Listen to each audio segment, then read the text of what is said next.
आज हम RPSC school lecturer 2012 history का पेपर हल करने जा रहे हैं। मैं विक्रम सिंह पुनः आपका अपने चैनल पर स्वागत करता हूं। अगर हमारी जानकारी उपयोगी लगे तो हमारे चैनल को लाइक कीजिए, सब्सक्राइब कीजिए ताकि मोटिवेशन बना रहे। Let's start. निम्नलिखित में से किस ग्रंथ में भारत की उत्तर सीमा समुद्र के उत्तर तथा हिमालय के दक्षिण में बताई गई? तो विष्णु पुराण। नया प्रश्न है आगे। निम्नलिखित में से किस नदी के तट पर ऋग्वैदिक दशराज्य का युद्ध लड़ा गया था? तो पुरोशनी। पुरोशनी रावि का पुराना नाम है। इसमें त्रिशुधन के राजा सुदास व अन्य 10 जनों के मध्य युद्ध लड़ा गया था। ये विश्वामित्र और वशिष्ठ को लेकर लड़ा गया था। सुदास ने विश्वामित्र को हटाकर वशिष्ठ को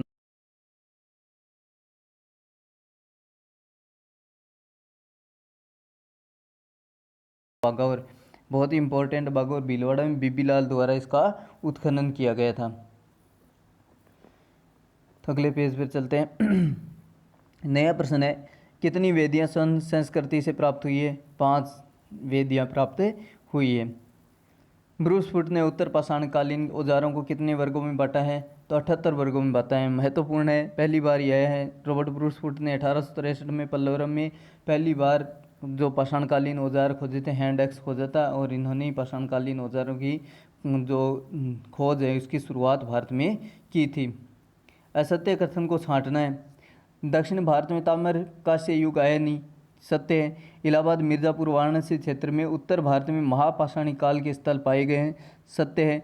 काले लाल मृदभांड महापाषाणकालीन संस्कृति के हैं, ये भी सत्य है। और दक्षिण में लोहे काल के बाद नवपाषाण काल है, ये गलत है। तो 4 का हो जाएगा इसमें। आगे मैच करना है, तो अपने देख लेते हैं। बालाकोट सीप उद्योग के लिए प्रसिद्ध था, ठीक है। तो 4 का हो जाएगा इसमें। सुरकोटड़ा कलश समाधान के लिए। लोथल बंदरगाह चौंदड़ो मन के निर्माण के लिए। बहुत इंपॉर्टेंट है, ये चारों अलग अलग भी प्रश्न आ चुके हैं। आगे देखते हैं। डॉक्टर जायसवाल के अनुसार विदत क्या है? विदत धार्मिक कार्यों की संस्था है। आगे क्या है? निम्नलिखित में से कौन सा कथन असत्य है? ऋग्वैदिक काल के उल्लेखनीय देवताओं की संख्या 33 है, सही है। वेदांगों की संख्या 6 है, ये भी सही है। वेदों को पढ़ने में सहायता करते हैं। ऋग्वेद में 6 मंडल है, ये गलत है। 10 मंडल 1028 सूक्त है, 4 तो 3 का हो जाएगा। 4 है। ब्राह्मण 4 आश्रमों के विषय में प्राचीनतम लेख जाबालोपनिषद में मिलता है। बहुत बार ये अलग से भी प्रश्न आ जाता है कि चारों आश्रम का उल्लेख कौन से उपनिषद में मिलता है? जाबालोपनिषद में मिलता है। किस हड़प्पाकालीन स्थल में एक साथ 2 फसलें उगाने का साक्ष्य मिला है? तो ये है अपने कालीबंगा, हनुमानगढ़ में। हेमलाल घोष ने 1953 में इसकी खोज की थी। तो बहुत ही इंपॉर्टेंट है ये। आगे वाला देखते हैं। निम्नलिखित में से कौन सा कथन सही है? तो पहला कथन है कालीबंगा की खोज अमलानंद घोष ने की थी, बिल्कुल सही है। अमलानंद घोष ने 1953 में लगभग 2 दर्जन हड़प्पाई संस्कृतियों का स्थल बीकानेर में खोजा था, ये भी सही है। आगे क्या है? कालीबंगा में अस्थि रहित समाधान नहीं मिले, ये गलत है। अस्थि रहित समाधान कालीबंगा से मिले हैं। और कालीबंगा से प्राप्त अवशेष हड़प्पा अवशेषों में से बेहतर है, ये भी सही है। तो सी का गलत है, ए बी डी सही है। 3 का आ जाएगा इसमें। प्राचीन भारत में द्वितीय नगरीय संस्कृति निम्नलिखित में से किसकी नगरीय प्रक्रिया को इंगित करती है? तो द्वितीय नगरीय से द्वितीय नाम आते ही कौन सी आ जाएगी? गंगा घाटी। प्रथम कहाँ थी? सिंधु सभ्यता, सिंधु घाटी सभ्यता या हड़प्पा सभ्यता, ये हमारी प्रथम नगरीय संस्कृति थी। और इनके बीच में भी एक संस्कृति, वैदिक संस्कृति, लेकिन वो ग्रामीण थी, नगरीय नहीं थी। एक सील जिसके ऊपर एक योगी की आकृति बनी है, जिसे पशुपति शिव जैसी आकृति दिखाई देती है, वो कहाँ से प्राप्त हुई है? मोहनजोदड़ो से प्राप्त हुई है। बहुत ही इंपॉर्टेंट है, बार बार पूछा जाता है इसमें से प्रश्न। योगी है, ध्यान मुद्रा में बैठे हैं, जिन्हें मार्शल ने पशुपति की संज्ञा दी थी, ठीक है। हाथी, गेंडा, बैल और बाघ 4 चित्र बने हुए हैं। नीचे हिरणों की पंक्तियाँ दी हुई हैं। 6 अक्षरों का एक लेख लिखा हुआ, बहुत ही इंपॉर्टेंट। 6 अक्षरों का एक लेख, ये भी अलग से प्रश्न बहुत बार आया जाता है। ऋग्वेद में आर्य शब्द किसके लिए प्रयोग किया गया है? तो आर्य शब्द का प्रयोग गुणों के लिए किया गया है, क्योंकि आर्य का अर्थ होता है श्रेष्ठ। आगे वाला देखते हैं। ऋग्वेद के किस मंडल में पुरुष सूक्त है? तो 10वें मंडल में है पुरुष सूक्त, जिसमें प्रजापति के जो मस्तक है, इनमें ब्राह्मणों का, भुजाओं से क्षत्रियों का ऐसे उद्भव दिखाया गया है।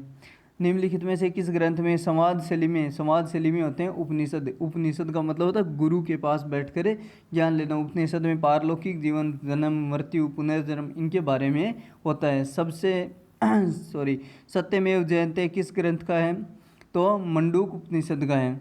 ये बहुत ही इम्पोर्टेंट है, बार बार ये प्रश्न आता रहता है। ऋग्वेद काल के प्रमुख अधिकारी कौन हैं, तो ऋग्वेद काल में पुरोहित सबसे प्रमुख अधिकारी हुआ करता था।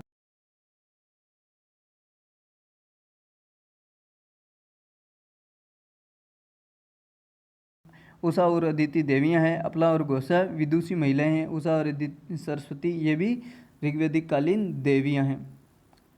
आगे देखो, सम्मिलित करना है इनको। न्याय है गौतम का, सांख्य है कपिल का, ईश्वर कृष्ण ने ईश्वर सांख्य कारिका लिखी, योग पतंजलि का है और पूर्व मीमांसा जैमिनी की है। तो आगे, ऋग्वेद काल में निष्क इकाई है, निष्क स्वर्ण की इकाई थी ऋग्वेद काल में।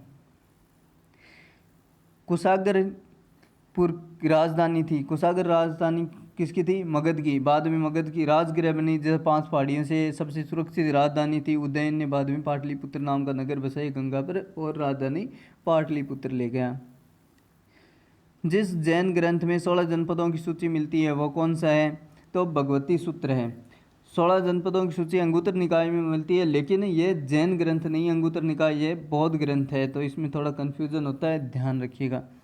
आगे क्या है, वज्जी संघ में कितने गणराज्य थे, 8 गणराज्य थे। सबसे जो गणराज्यों का संघ मजबूत संघ था वह वज्जी था उस समय का। फिरोज शाह तुगलक निम्नलिखित में से किस ग्रंथ की रचना की, तो फिरोज शाह तुगलक का जो खुद का ग्रंथ था उस वो था फतवाते फिरोज शाही। खुद ने क्या लिखा था, फतवाते फिरोज शाही। तारीख फिरोज शाही बरनी और अफीक की पुस्तक है। मिथवात फुतू है, ये अमीर खुसरो की पुस्तक है, जिसमें जलालुद्दीन खिलजी के युद्ध अभियान का वर्णन मिलता है। संत कवि अलवार आराध्य देव कौन थे, अलवारों के विष्णु और नयनारों के शिव। ये दक्षिण के संत कवि हुआ करते थे। भक्ति संतों में आम जनता की भाषाओं में प्रचार के लिए क्षेत्रीय भाषाओं का माध्यम बनाए, सही है। उस समय राजकीय भाषा फारसी थी, यह भी सही है, लेकिन ये एक दूसरे की व्याख्या नहीं कर रहे। भक्ति संतों ने क्षेत्रीय भाषा इसलिए अपनाई ताकि ज़्यादा से ज़्यादा लोग उनसे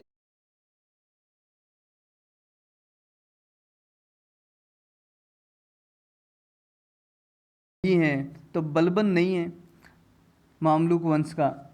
हबीबुल्लाह ने मामलुक शब्द दिया था। मामलुक का अर्थ होता है जिसके माता पिता कैसे हो, बंदी या फिर किसी के गुलाम हो, उनकी संतान मामलुक कहलाती है। आगे, पुष्टि मार्ग के संस्थापक कौन है, वल्लभाचार्य। पुष्टि मार्ग के संस्थापक है वल्लभाचार्य। वल्लभाचार्य का जन्म वाराणसी में हुआ था। इन्होंने पुष्टि मार्ग दिया। कृष्ण भक्त थे और ये सगुण धारा के थे, ठीक है। शुद्धाद्वैत इनका वाद था। अलाउद्दीन खिलजी के समय विजयों का क्रम, सबसे पहले 1301 में रणथंभौर और हमीर पर आक्रमण किया था। फिर 1303 चित्तौड़, वहाँ का राजा रतन सेन था। फिर सिवाना 1308 सातल देव और जालौर 1311 कानड़ देव। 1311 वाला जालौर अभियान उसके उत्तर भारतीय अभियानों में अंतिम अभियान था। तो ये भी कई बार प्रश्न आ गए हैं। आगे देखते हैं, निम्नलिखित में से किस सूफी संत को दिल्ली सुल्तानों का राज देखा, तो वो कौन थे, निजामुद्दीन औलिया। ये महमूद बिन तुगलक के समय तक रहे थे निजामुद्दीन औलिया। और गयासुद्दीन तुगलक ने इनको दिल्ली खाली करने की धमकी दी, तो उन्होंने कहा हानुत दिल्ली दूरस्थ, यानी अभी दिल्ली दूर है। इनका जन्म रजिया के समय हुआ था। आरिज मामलिक जो कौन से विभाग का होता था, दीवानी आरिज विभाग का हुआ करता था। आरिज मामलिक दीवानी इंसा का होता था बरीद, और दीवानी रसालात का होता था सद्र, यानी विदेशी विभाग का। और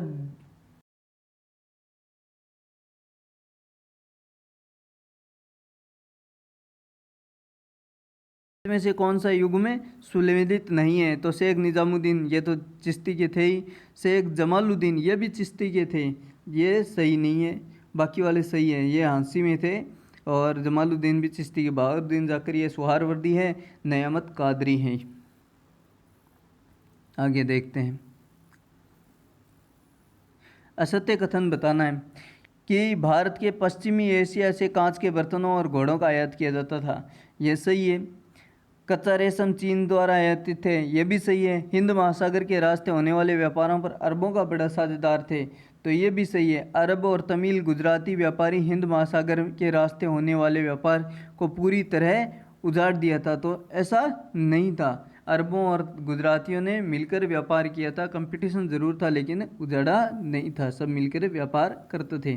कुव्वतुल इस्लाम का निर्माण किसने करवाया? ये मस्जिद बनवाई थी कुतुबुद्दीन ऐबक ने। कुव्वतुल इस्लाम, ठीक है। ये हिंदू मुस्लिम शैली में बनी हुई है। ये पहली मस्जिद है। और किबला और बिलान, इसके अंदर जो सजावट की चीज़ें हैं वो भी पहली बार यूज़ की गई, जिसके लिए ये प्रसिद्ध है। हज़रत महमूद की मक्का से मदीना यात्रा को क्या कहा जाता है? तो हिजरा कहा जाता है। इसी दिन हिजरी संवत शुरू हुआ था। आगे कालक्रम बताना है इनका।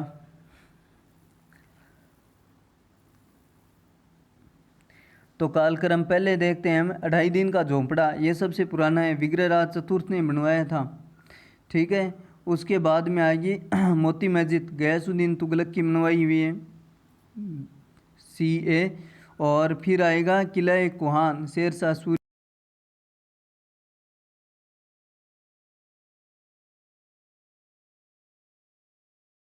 सॉरी मोती मस्जिद शाहजहाँ की है, मोइनुद्दीन चिश्ती की दरगाह है गयासुद्दीन की।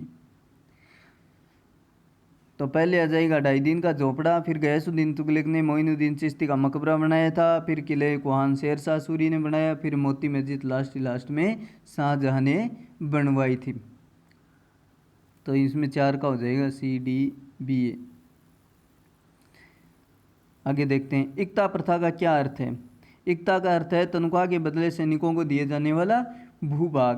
तो इक्ता की जो नींव रखी थी वो इल्तुतमिश ने रखी थी और अलाउद्दीन के समय ये लगभग ख़त्म सी हो गई, क्योंकि उन्होंने नगद वेतन देना शुरू कर दिया था। इक्ता जो दारी होते थे उनको इक्तेदार कहा करते थे। और एक फवाजिल शब्द बहुत बार पूछा गया है। फवाजिल क्या होता है? जब इक्तेदार के जो खुद के खर्च तनख्वाह निकालने के बाद में जो पैसा बचता था उसको राजकोष में जमा करवाना पड़ता था, वही राशि फवाजिल कहलाती थी। आगे क्या है? बलबन ने राजत्व सिद्धांत का प्रतिपादन किया, उसने ताज की प्रतिष्ठा स्थापित की। दोनों ही सही है, एक दूसरे की व्याख्या करते हैं। तो बलबन ने अपने आप को नियामत खुदाई का और बुगरा खान को बताया कि सुल्तान का पद निरंकुशता का प्रतीक है, यानी निरंकुशता सुल्तान के हक है, वो निरंकुश हो सकता है।